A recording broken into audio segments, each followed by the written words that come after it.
Sem o menor problema. Nobre deputada Tia Ju, que preside os trabalhos desta sessão, senhoras deputadas presentes, senhores deputados presentes, funcionários, imprensa, companheiros e companheiras que ocupam as galerias, aqueles que nos assistem pela TV Alerj e aqueles que nos acompanham pelas redes sociais.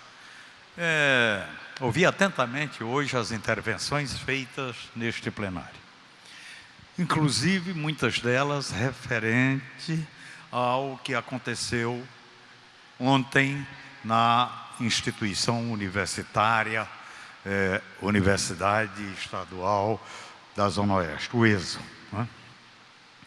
Teve o auditório totalmente cheio de professores, de alunos, de pais de alunos, de autoridades locais, de empreendedores, industriais, presidentes de associação comercial, ou seja, realmente estava bem representado aquela plenária, né? Ou aquela audiência, né? Tinha um senador participando, um senador da República, 4 deputados federais e 10 estaduais, né? Ou seja, foi colocado para nós exatamente a situação crítica que vive exatamente aquela instituição.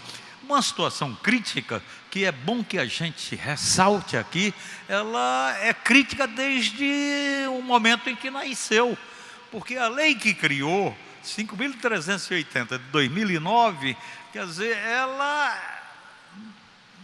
é mais uma espécie de elementos de estrangulação do que propriamente da criação de condições plenas para o funcionamento da melhor maneira daquela instituição.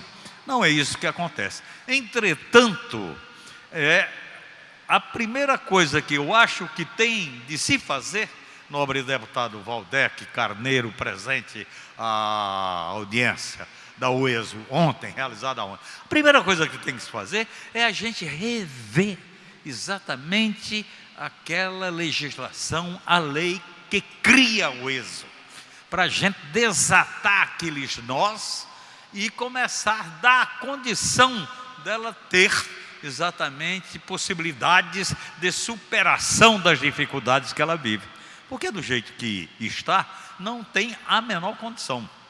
Basta dizer o seguinte, está lá escrito com todas as letras que ela não pode, por exemplo, contratar professores substitutos. Como é que isso vai? Ela não pode fazer convênios com indústrias, inclusive da região, no sentido de alimentar da melhor maneira possível laboratórios, né, com os recursos provindos desses convênios realizados. Ela não pode fazer isso, não pode fazer um convênio com uma entidade, uma empresa da iniciativa privada para melhorar as condições dos seus laboratórios. E você veja, o que acontece é o seguinte, aquela Zona Oeste, ela sempre foi esquecida, ela sempre foi menosprezada, né? E eu acho que atualmente ela é violentada, porque querer destruir o ESO, nada mais, nada menos, digamos, todo o instrumental que aquela universidade possa ter para criar, através da produção dos seus conhecimentos, condições de alavancagem do desenvolvimento social, do desenvolvimento econômico da região. Quer dizer, uma universidade instalada numa área muito carente do estado do Rio de Janeiro, da cidade do Rio de Janeiro, e que poderá superar exatamente esta carência através dos bons serviços e dos bons ensinamentos e da produção ótima do conhecimento que são capazes para dar àquela juventude da região. Infelizmente, o que a gente está assistindo é um estrangulamento. Amanhã, aqui na Assembleia Legislativa, através de uma atividade da Comissão de Educação, nós vamos discutir exatamente o orçamento deste ano para a UERJ. E na próxima quarta-feira iremos discutir também numa audiência similar o orçamento da UESO. O orçamento da UENF aconteceu a semana passada. Ou seja, são 3 instituições do Estado universitárias do Estado do Rio de Janeiro com altíssimo potencial de contribuição para que, de fato, de forma concreta, o Estado do Rio de Janeiro saia da condição de crise em que se encontra. Quer dizer, na medida que essas universidades comecem a funcionar plenamente, basta dizer o seguinte: por aí já começa uma geração de enormes postos de trabalho. Enormes postos de trabalho. Então a questão do desemprego começa a ter uma redução, né? Remunerar bem os profissionais que sustentam a vida dessas instituições é o que o Estado tem que fazer. E aí você começa, digamos, a criar possibilidade de existir vitalidade econômica, por exemplo, na Zona Oeste. Vitalidade econômica na região Norte e Noroeste, quando você faz esse tipo de atitude, investe na UENF e na UERJ.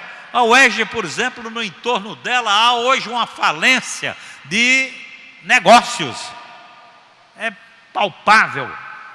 Lojas que se fecharam, e se fecharam porque por ali circulava no mínimo 50 mil pessoas por dia entre a UERJ e o Hospital Pedro Ernesto.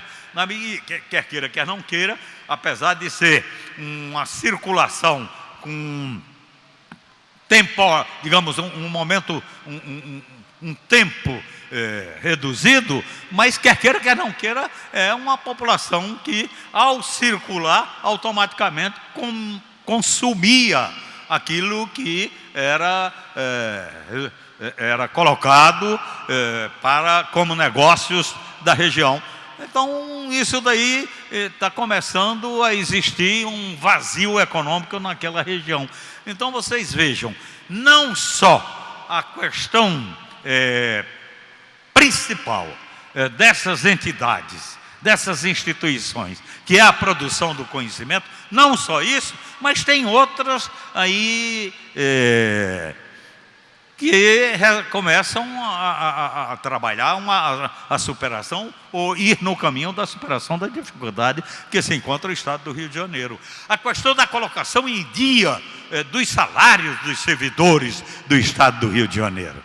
Nós não podemos, de forma alguma, admitir e deixar, não só de reclamar, mas de exigir aqui, desta tribuna, exigir na nossa atividade diária aqui na Assembleia Legislativa, nós não podemos deixar de cobrar do governo do Estado que coloque em dia os salários dos servidores públicos, pague o 13º referente ao ano 2016 e não só isso, garanta exatamente a continuidade desse salário serem pagos em dia, como deve existir, como sempre, outros tempos já aconteceu. Portanto, é isto, as considerações primeiras que eu gostaria de deixar aqui colocado, e se essas condições não existem, é exatamente por falta de planejamento, por falta de preparo daquele que administra o Estado do Rio de Janeiro, que é o senhor Pezão. Portanto, fica o UERJ, sai Pezão.